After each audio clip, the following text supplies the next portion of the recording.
À moins d'un mois de la tenue du scrutin présidentiel du 18 octobre 2020, des organisations de la société civile guinéenne passent à la vitesse supérieure pour le bon déroulement de l'élection. Pour gagner ces paris électoraux, le CNOCS met des bouchées doubles pour préparer des observateurs pour certifier la crédibilité et la fiabilité du vote.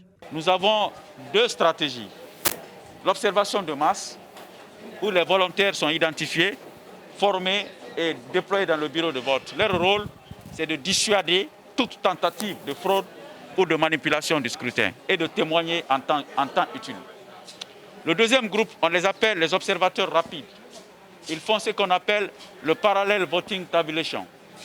Cette mission va consister à les déployer de manière statistique et proportionnellement au nombre de bureaux de vote. Ils seront formés et dotés, chacun d'eux aura un téléphone Android et leur observation se fera à travers une application qu'on appelle ODK. Cette application Android nous permet de remonter rapidement les constats en matière d'incidents ou en matière d'anomalies dans le fonctionnement du bureau de vote et rapidement on prend attache avec la CENI pour corriger les dysfonctionnements qui peuvent être corrigés. Ceux qui ne peuvent pas être corrigés seront mentionnés dans le rapport et leur incidence sur la crédibilité du scrutin sera évaluée.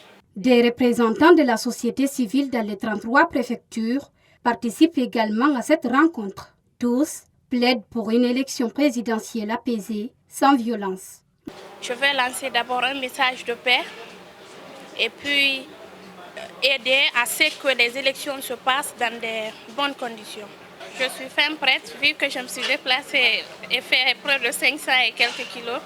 Je suis là pour suivre la formation, acquérir les expériences de plus que ce que j'avais lors des élections législatives et enfin aider à ce que les observateurs qui sont déjà sur place puissent observer avant, pendant et après les élections présidentielles. Les deux côtés, que ce soit de la mouvance ou de l'opposition, que chacun accepte les résultats au final.